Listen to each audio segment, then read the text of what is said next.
Hey everyone, and welcome back to San Francisco. So as you can see here, we've built a fair bit in the city already, and I'm really pleased because I've used bugger all props so far, which has been my downfall in my other series, and we're still managing to get the vibe here pretty well, I think. So without further ado, let's jump into today's episode.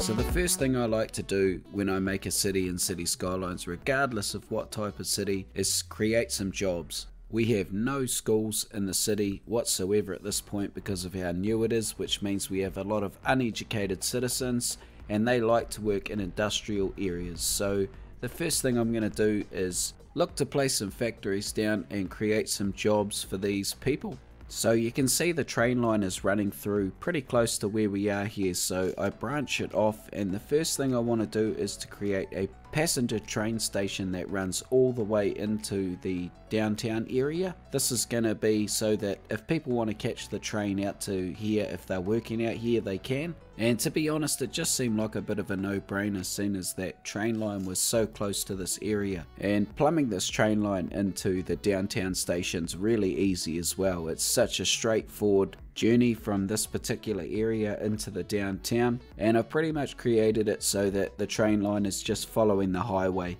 And here's hoping that this really cuts down on the traffic. I mean, that's the idea, and I'm going to try and create heaps of pedestrian and bike paths away from this train station as well, so it's really easy for citizens to catch the train to the station and then maybe walk a few hundred meters to their workplace. So in terms of the train station, I tried to choose an appropriate one. This one here sort of looks a bit rusty, a bit old, and sort of looks like a factory as well. It's got the 3 lines coming in, which was perfect, and for the meantime we look to just plumb up the very outside line. This came in really close to where the off-ramp to the highway is as well, so I had to jiggle that round a little bit. I raised that in the air and lowered the station so that the train tracks are going to go below that off-ramp. And for now I make use of the other 2 spare platforms just by hooking them back up into the main line. I upgrade the road to a pretty cool looking bridge and add a pedestrian footbridge across the road, and that's this train station pretty well plumbed in.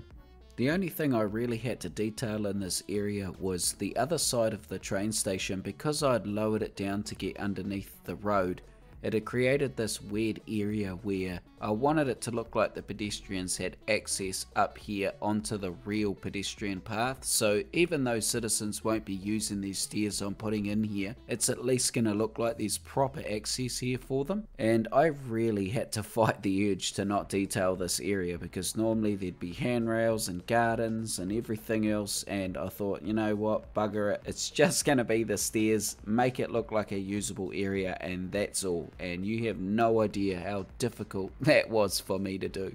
Even the pedestrian path across the trainway is completely vanilla. I haven't done anything except make sure it's got the appropriate pillars and they're in the right spot, but yeah, even that was hard to do. So if anyone's got a number for Detailers Anonymous, just chuck that down in the comments for us.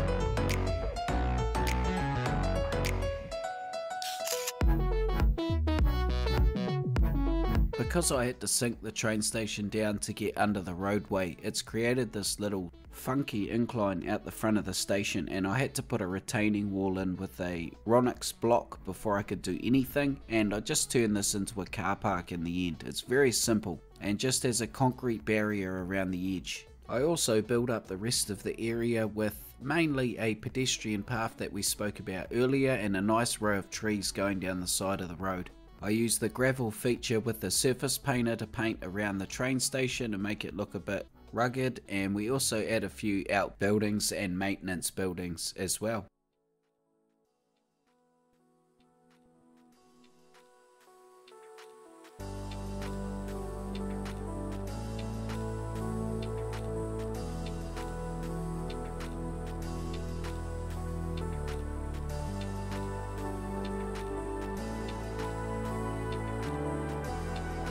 I've made it so that one of the train lines comes off the main line and bends around here to this cargo harbour.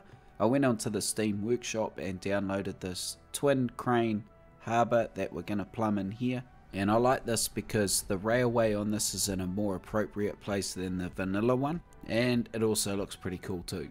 So the rest of the area is just a simple shaped harbour, and it has a one-way road here for the trucks to get out. And I guess the only real detailing I do down here is these containers. I put lots and lots of these containers down, and this is really about it. But for the simple amount of detailing, I think this area looks really good. I'm very pleased with it.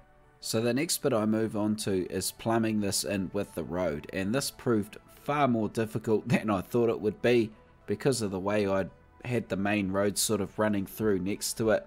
I had to raise that in the air a little bit so that this access road for the harbour is gonna sneak under it. And I try and keep it as neat as I can and as simple as I can, because I know that there's gonna be a lot of traffic coming through this area. I am prepared to modify it if that intersection off the road gets too sort of traffic jammed, but I'm really hoping that that doesn't happen, because I'm happy with how this looks. I think it looks quite neat and tidy. And the bridge that the main road here has upgraded to looks really cool in this area too, like super appropriate. And once we had that all in place, I had to try and get the pedestrian path around here as well. So I've just followed the contours of that road we've just put in, brought it in nice and tight, the pedestrian path, and then branched it out over the water. And again, it is super tempting to detail all of this path and make it look like it's not the vanilla one, but it's just more and more props, and I think it's not worth it. It looks fine like it is. It looks fine like it is, right? I swear I'm gonna lose it.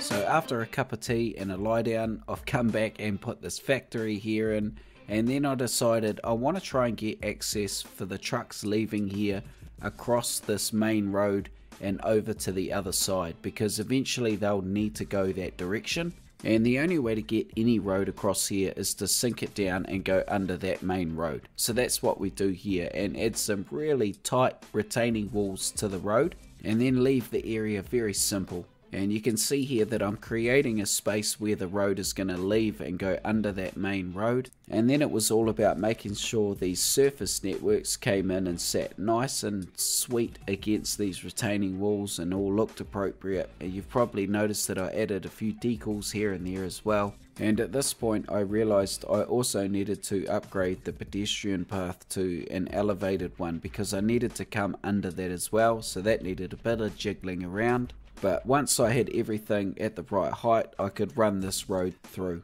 And once I could see that the heights were appropriate and it was in the right spot, we can come back and move the road so that it fits really neatly in that little crevice or valley that we've made, and then move all the retaining walls if I need to so that they all match up. And I am stoked I managed to get a road out to the other side that looks somewhat like it's meant to be there.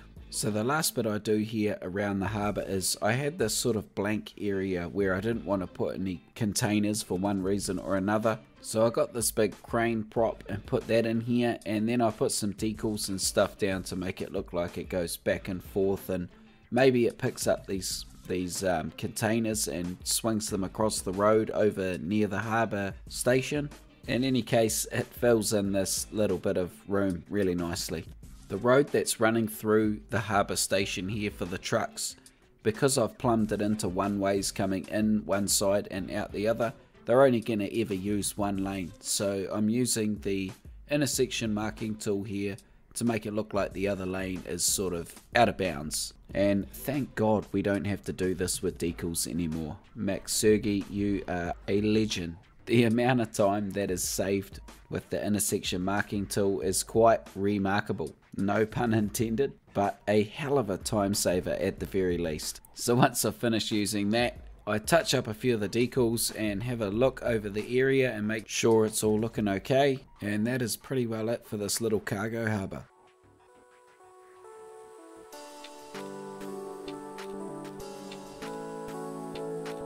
Most of San Francisco is on a really basic grid, and the same goes for this industrial area, so I had to find a way to try and get a really square grid of these sort of roads that are following the coast that I'd already built. And because I'd put a few train lines in here as well, it meant quite a few rail crossings, and as far as I know the rule is you don't really have any rail crossings any closer than sort of 300 meters, so I tried to stick to that rule here with the rail crossings because I do want this to be somewhat realistic, and it was quite the challenge to stick to that grid pattern and also that rule with the 300 meters. And to be honest with you, I could have done a lot better. I think there's some of these intersections here that are a little bit close or a little bit dodgy that I may have to revisit.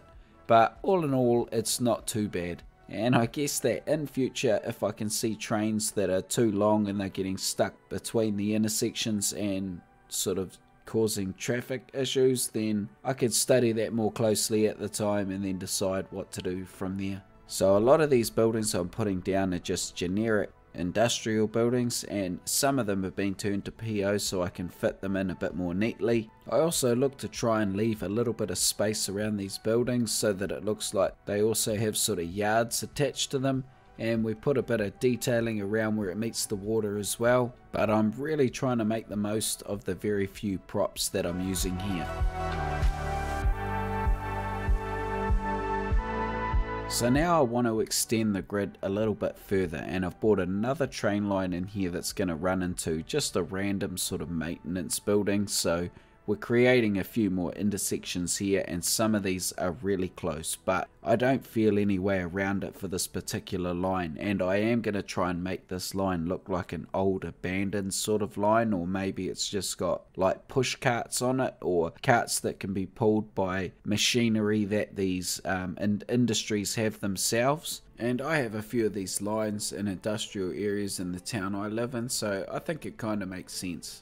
So I wanted to fit like a loading warehouse or something of the like at the end of the line here. So originally I tried a few different buildings with PO to try and manipulate it so it looks like it fits really neat in between the rail line and the road here, and it didn't work with this first building, so I had to try a different building eventually. But I was so proud of my resilience because I tried for probably near on an hour to manipulate this building here to work, and it just wouldn't work. So you'll see me change it out for sort of a red roof warehouse that was easier to manipulate into the shape that I was after. And even though it came with that beautiful lovely red roof, I've changed it to sort of a more non-noticeable grey. And after using PO to get the building just how I want it, I can move out and fill the rest of the grid in. So the main reason why I'm putting all of these factories in is because the game mechanics require the citizens to have uneducated jobs right at the start of the game. I hold off for quite a while before I put any education in the city, so there's a heavy reliance on generic industry in particular because we need goods to sell, right? So the plan is at the moment to just put this generic industry down to create those jobs, but eventually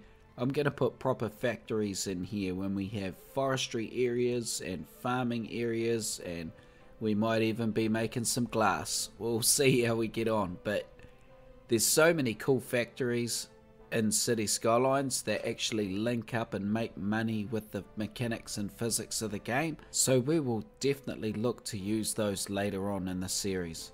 So what I'm trying to do with these factories is create some yards around some of them. Some of them are really tight to the block, but I'm trying to create a bit of variation between all of them. I also include some waste services in here. I've got a couple of recycling centres and a incinerator, and there's also some sewage treatment stuff in here as well. Admittedly, I turn it to PO because everybody in the city got sick with where I put it, but yeah, it's still there and it looks pretty cool. So I finished the area with some concrete in places and some gravel in others, with some scrubby bush here and there as well. And I reckon there's probably only about 50 props in this area, so stoked as with that.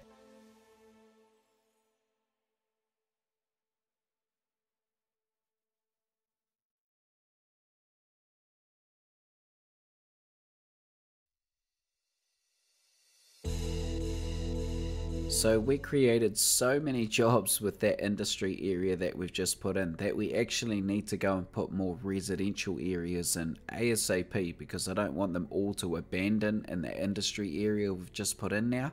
And in order for me to expand on the residential area that we've already built, I need to build Lombard Street. That's right, I've been so looking forward to building this. I know it's an iconic part of San Francisco and I get to build it in episode 3. So right now you're seeing me chuck a whole lot of buildings on the side of the hill here, and the initial plan was to put all these up here and then clear out the ones where I wanted Lombard Street. But what I realized was my grid was quite a bit out. There's a road here coming over the top of the hill at a 45-degree angle, you can see, that should be coming in at the bottom of Lombard Street. So I spent hours, probably about 8 hours off camera, changing up what you can see here to this sort of style. And you can see here that 45 road that comes from the Transamerica building is running to the bottom of Lombard Street now, which is much more appropriate. Never mind my horrible death wave that's going on at the moment. And after moving all of those roads around, this is where we're going to build Lombard Street. And the first thing I'll say is, what a mission trying to make this road. Even with node controller and a really skinny road off the workshop, it was just a nightmare. The turns are so close that the physics of the game really don't like it. And as such, I've had to leave out a couple of the hairpins, so there's only 5 turns in my version of it here, whereas there's 7 in reality. But to put 7 in the game, it was going to make the road too long and the scale didn't look right. So I guess in keeping with the theme of the series, this is a scaled down version of Lombard Street. Once I'd got that road to an acceptable sort of standard, then I can move on to making these really beautiful gardens that they have on the way up. And I think this is what makes this beautiful.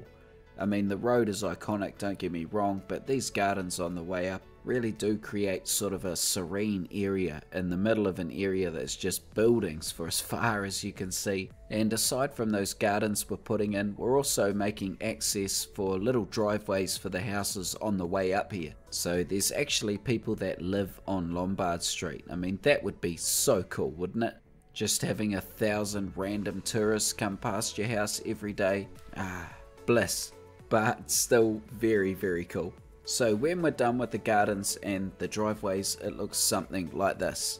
And from this point here, we can move on to the most important point, and that's putting all of the buildings in. And from what I can tell, all of the buildings on the street are residential buildings, apartment style buildings. And one side here, the side that I'm starting with, is a bit more traditional than the other side. The other side seems to be sort of more modern, lots of glass type contemporary style architecture, and it might be because that's the seaside of Lombard Street, and that might also offer really nice views of the bay, and as such that may have developed a little bit more than the other side. And then towards the top of Lombard Street there's also a couple of really high residential, I'm not sure if they're like hotels or whether they're big apartment blocks, but for whatever reason, the top of Lombard Street we see some really big buildings. I think one of them's about 10 or 12 stories. So we put in a couple more apartment blocks, and then I put the rest of the buildings in off camera because it took ages, and then we end up with something that looks really cool.